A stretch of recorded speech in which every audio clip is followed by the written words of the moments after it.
Everyone, good evening and welcome back to my new vlog. ये video जो है ना, ये सैटरडे का ही वीडियो है। आपको याद होगा कि मैंने बताया था कि बच्चे जो है बर्थडे पार्टी में चले गए थे, तो उस दिन जो है मुझे डिनर वगैरह बहुत ज़्यादा कुछ बनाने की ज़रूरत नहीं थी, क्योंकि सैटरडे जो है ना हमने राजमा बनाई थी। तो बस बच्चों के जाने के बाद मैं फटाफट से लगी थी यहाँ पर अपना किचन विचन क्लीन करने के लिए, क्योंकि दोपहर के बर्तन जो है ना वो मैंने वॉश नहीं किए थे। बनाने की तो इतनी ज़्यादा टेंशन थी नहीं, तो हमारी प्लानिंग ये थी कि हम लोग ना मूवी देख लेंगे आज। तो ये वाला जो मतलब सैटरडे है, आराम से दोनों के दोनों अच्छी सी पिक्चर देखेंगे, क्योंकि बच्चों का यही था कि वो आराम से 10 से 11 बजे से पहले घर नहीं आने वाले थे। तो बस यहाँ पर मैंने फटाफट से सबसे पहले जो है बर्तन वॉश किए हैं, और थोड़ा सा जो राजमा थी ना उसको मैंने गर्म करने के लिए बर्तन में ट्रांसफ़र कर दिया था दूसरे। सुबह से मैंने मलाई निकाल के रखी हुई थी, तो बस उसका फटाफट से मक्खन बना के और साथ के साथ ही जो है मैं घी भी बना दूंगी। तो अभी जैसे मौसम थोड़ा सा गर्म होने लग गया है ना, तो मक्खन बनने में इतनी ज़्यादा प्रॉब्लम होती नहीं है, वरना सर्दियों में तो बहुत ज़्यादा दिक्कत हो जाती है। आप चाहे सुबह से भी बाहर इसको निकाल के रख लो, फिर भी जो है जल्दी से मक्खन नहीं बन पाता है। लेकिन अभी क्या हुआ था ना कि फटाफट से ये मक्खन जो है बन के तैयार हो गया था। मेरी ये प्लानिंग थी कि एक गैस में घी जो है मैं चढ़ा दूंगी, और दूसरे गैस पे राजमा गर्म हो रही है, और एक बर्नर पे मैं रख दूंगी चावल। तो इस तरीके से क्या होगा ना, मेरे एक साथ काफ़ी सारे काम जो है वो निपट जाएंगे। तो बस यहाँ पर देखिए मक्खन को जो है मैंने अच्छे से ना निचोड़ लिया है, इसका सारा पानी पानी में इसका फेंक देती हूँ, और इसको मैंने उसी समय ही जो है कढ़ाई में डाल के घी बनने के लिए रख दिया है। क्योंकि क्या होता है ना कि अगर ये ऐसे ही रह जाता ना, तो घर में और कोई खाए ना खाए, मुझे वाइट बटर बहुत ज़्यादा पसंद है और मैं ना इसको फिर खा लेती हूँ। तो मैं भी ना खाऊं, इसलिए मैंने जो है इसको घी बनने के लिए रख दिया। और उधर जो है ना राजमा भी मैंने चढ़ा दी थी, क्योंकि दोपहर में राजमा वंशिका के पापा ने बनाई थी, तो नमक उसमें मुझे थोड़ा सा कम लग रहा था, तो उसमें हल्का सा नमक डाल के मैंने उसको गर्म करने के लिए रख दिया है। और साथ में मैं जमा रही हूँ दही। तो मैंने सोचा चलो एक रिस्क ले लेते हैं, अभी मौसम थोड़ा गर्म है, तो कोशिश करते हैं, क्या पता दही जम जाए। बट हाँ, इस बार दही काफ़ी अच्छी जम गई थी। मतलब जैसे पिछली बार हुआ था ना, पूरा दूध फेंकना पड़ा था, तो वो नहीं हुआ, दही अच्छे से जम गई थी। और पिछली बार जो दही के लिए आप लोगों ने मुझे इतने सारे आइडियाज़ दिए, तो उसके लिए थैंक यू। मैंने सारे के सारे जो है नोट कर लिए हैं। नेक्स्ट टाइम से जब भी कभी दही ख़राब होगी ना, तो मैं ध्यान रखूँगी। बस अभी जो है मैंने निकाल लिए हैं चावल हम दोनों के हिसाब से, और उसके बाद डिनर वगैरह किया हमने, और बच्चे आए रात को ठीक 11 बजे। अब मैं आप लोगों से मिल रही हूँ संडे मॉर्निंग में। संडे का दिन जैसे कि पता ही है कि सबसे लेट लतीफ़ वाला दिन होता है, लेकिन मैं जल्दी ही उठ गई थी। मैंने बहुत ज़्यादा टाइम नहीं लगाया उठने में, क्योंकि मैंने बताया था ना सैटरडे को भी थोड़ा सा जल्दी उठ गई थी, तो काम अपना टाइम पे निपट गए थे। आज मेरा ये था कि मैं ना ज़्यादा काम नहीं करूँगी। नॉर्मली मैं क्या करती हूँ, सैटरडे संडे थोड़ा सा मतलब मेरा ये रहता है कि मैं फालतू के काम ना करूँ, बस जो मोटा मोटा काम है जैसे झाड़ू पोछा वो तो होता ही है, उसके अलावा जो काम है वो कर लूँ। बैल्कनी वगैरह वॉश मैं मोस्टली सैटरडे संडे नहीं करती हूँ। तो हुआ ये कि सैटरडे संडे का ही दिन मिलता है हस्बैंड को, जब वो प्लांट्स की जो है ना थोड़ी बहुत देख रेख करते हैं, तो उन्होंने किया वही। वो प्लांट्स की देख रेख करने चले गए, और जो भी कटिंग करनी थी प्लांट्स की, क्योंकि अभी सूख रहे हैं ना, इस टाइम पे सूख जाते हैं, तो उन्होंने कटिंग की। बाकी थोड़े बहुत गमले ऐसे थे जिनमें प्लांट्स नहीं लगे हुए थे, तो मतलब उन्होंने मिट्टी का काम इतना सारा किया। सारी की सारी मिट्टी जो है ना उन्होंने बैल्कनी में फैला दी। उससे हुआ क्या कि मेरे लिए काम बढ़ गया। मतलब जो चीज़ मैं चाह रही थी कि आज मैं नहीं करूँगी, वही मुझे करना पड़ गया। और ये काम उन्होंने एक बैल्कनी में नहीं, दोनों बैल्कनी में किया, और ये सारा काम फैला के वो निकल गए अपने किसी फ्रेंड के साथ। तो उसी टाइम पे उनके फ्रेंड का फ़ोन आ गया और वो निकल गए। और मुझे इतना गुस्सा आया ना, मैंने कहा जब आपको पता था कि मैं सैटरडे संडे बैल्कनी वॉश नहीं करती हूँ, तो आपको ये नहीं फैलाना चाहिए था। बट इतना बोलने से भी कुछ फ़ायदा तो हुआ नहीं, क्योंकि उनको तो जाना था, तो वो निकल गए। फिर मेरी जो आफत आई ना, उसके बाद वही होता है ना, जब आप सोचो ना कि आज आप थोड़ा सा रेस्ट करोगे, आज आप ये फालतू के काम नहीं करोगे, उसी दिन जो है कुछ ना कुछ ऐसा होता है कि जिस चीज़ के लिए आप मना कर रहे होते हो ना, तो वो काम आपको करना ही पड़ता है। फिलहाल यही वक्त था वो, जब मैं अपना ये बिस्तर वगैरह समेट रही थी, कपड़े समेट रही थी, तो इसी टाइम पे जो है वो अपना बैल्कनी में मेरे लिए काम बढ़ा रहे थे। तो मैंने यहाँ पर देखिए बेडशीट वगैरह ठीक कर दी है, और अब टाइम आ गया है इन बेडशीट को हटाने का। और अभी मैं ये भी सोच रही थी कि रज़ाई के कवर है ना, उनको भी निकाल के धो दूँ, और रज़ाइयों को धूप में डाल के जो है ना बेड के अंदर डाल देंगे, क्योंकि इतना ज़्यादा रज़ाई ओढ़ने का टाइम रहा नहीं है। अब ब्लैंकेट से भी जो है ना काम चल जा रहा है, वरना रज़ाई में तो गर्मी ही लग रही है।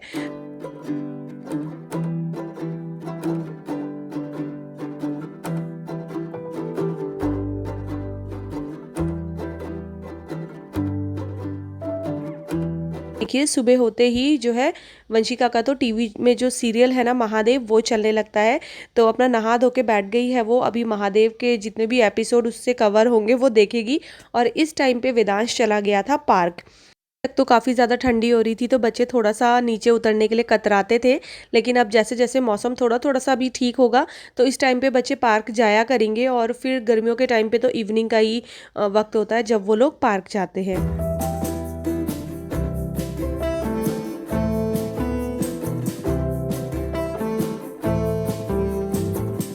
ये जो घर के काम होते हैं ना उनको करने का तरीका ना बीच बीच में बदलता रहता है। जैसे कभी तो मैं क्या करती हूँ ना कि दोनों रूम ठीक करके उसके बाद ही झाड़ू लगाना शुरू करती हूँ। लेकिन कभी कभी ऐसा भी होता है कि एक रूम ठीक किया, फिर उसमें झाड़ू लगाया, फिर दूसरे रूम को आ गई ठीक करने के लिए। फिर यहाँ पर झाड़ू लगाऊंगी, उसके बाद ड्राइंग रूम में जाऊंगी, फिर वहाँ की डस्टिंग होगी और उसके बाद बाकी के काम होंगे। हैं बालकनी में हस्बैंड ने जो रायता फैलाया हुआ था उसको समेटने की बारी आ गई है। और पता है बोल के गए थे कि ना एक काम करना, तू आज इनको साफ़ मत करना यहाँ बालकनी, क्योंकि ना मुझे कल फिर से यही काम करना है, तो मैं कल साफ़ कर दूंगा। लेकिन वाकई ऐसा हो सकता था, इतनी ज़्यादा मिट्टी रहती है ना बालकनी में कि अगर मुझे तो मिट्टी दिख जाए ना तो मैं तो उसको फिर क्लीन करके ही मानती हूँ। क्योंकि वो मिट्टी फिर पैर में आती है और फिर रूम में आती है। तो इससे अच्छा है कि कोई बात नहीं, मैंने बोला मैं कल भी साफ़ कर लूँगी, अभी मुझे यहाँ पर जो है क्लीन करने ही दो।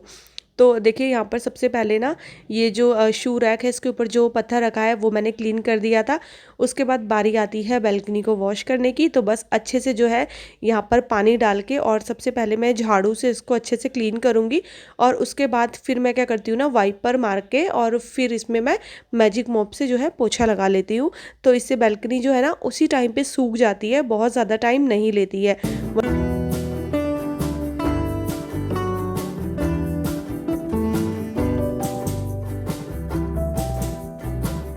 ये फाइनली कितने अच्छे से जो है मैंने बालकनी चमका दी है और तब जाके जो है मुझे तसल्ली मिली।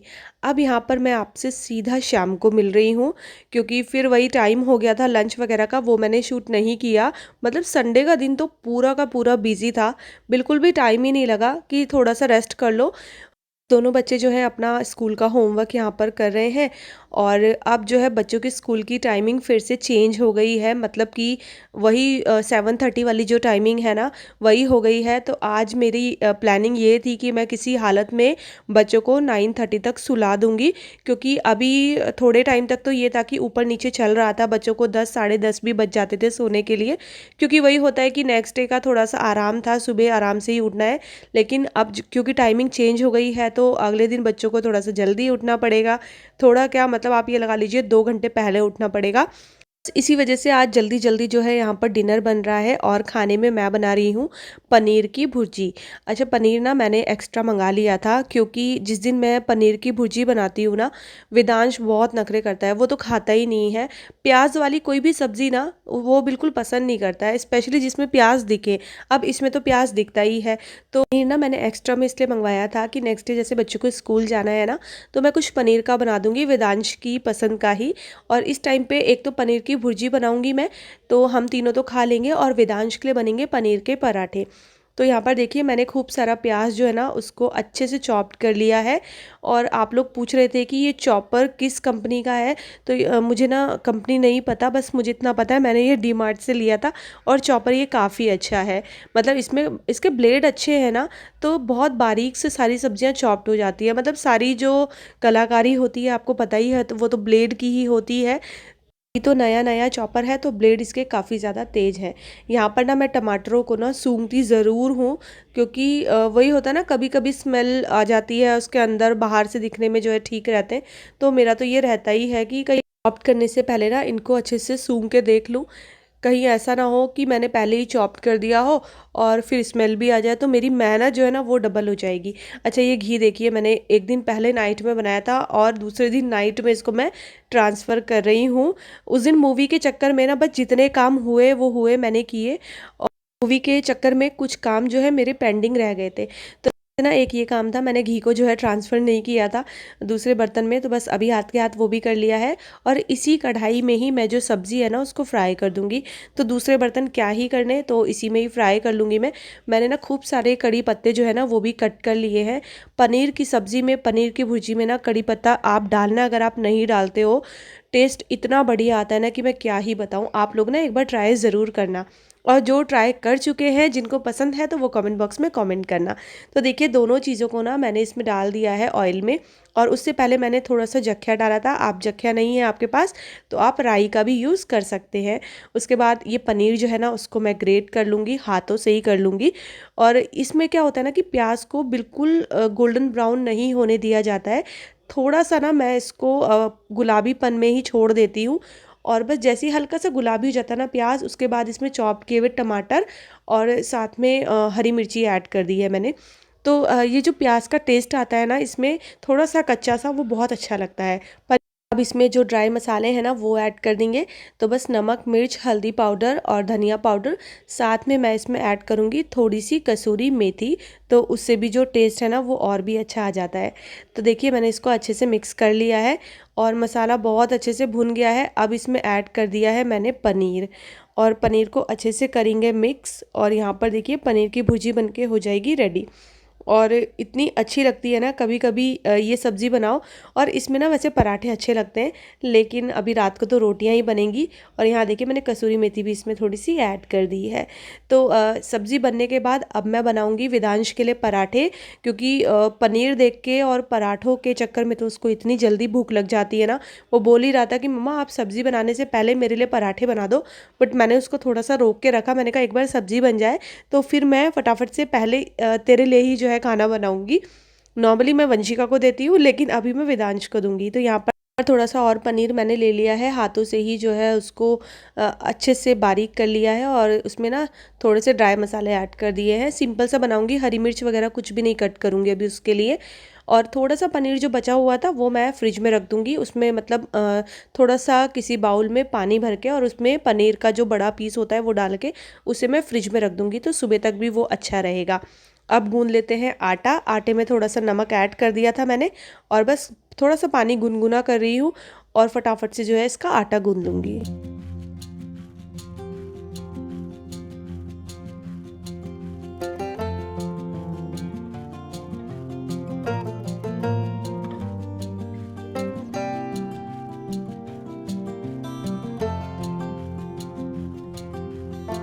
शाम का टाइम ऐसा होता है ना कि किचन में बैक टू बैक इतने सारे काम होते हैं ना कि बिल्कुल भी हटा नहीं जाता है। और आज तो वैसे भी प्लानिंग ये थी कि काम थोड़ा सा जल्दी ही ख़त्म करना है, तो इस वजह से सारे काम लगातार हो रहे थे। में काम करते करते ना मैं सच बताऊं तो गर्मी भी लगनी शुरू हो गई थी। अब ऐसा लग रहा है कि गर्म कपड़े पहनने के दिन चले गए। वैसे मौसम का कोई भरोसा है नहीं। जब आप सोचते हो ना कि गर्मी आ गई, तो अगर एक भी अभी इस टाइम पे बारिश हो जाएगी ना तो फिर मौसम वापस से ठंडा हो जाएगा। बट हाँ, इस टाइम पे तो थोड़ी गर्मी लग रही थी।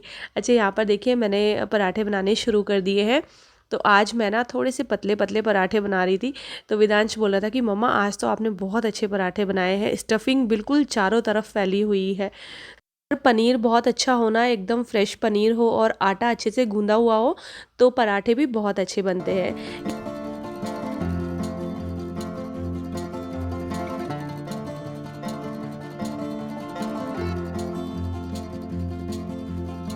यहाँ पर जो है ना मैंने विदांश के लिए प्लेट लगा दी है। वो मेरे सामने ही जो है ना खड़ा था, मतलब जब तक बने नहीं ना पराठे वो मेरे सामने ही खड़ा रहता है कि जल्दी दे दो जल्दी दे दो। एक बार तवा चढ़ाने की देर होती है बस।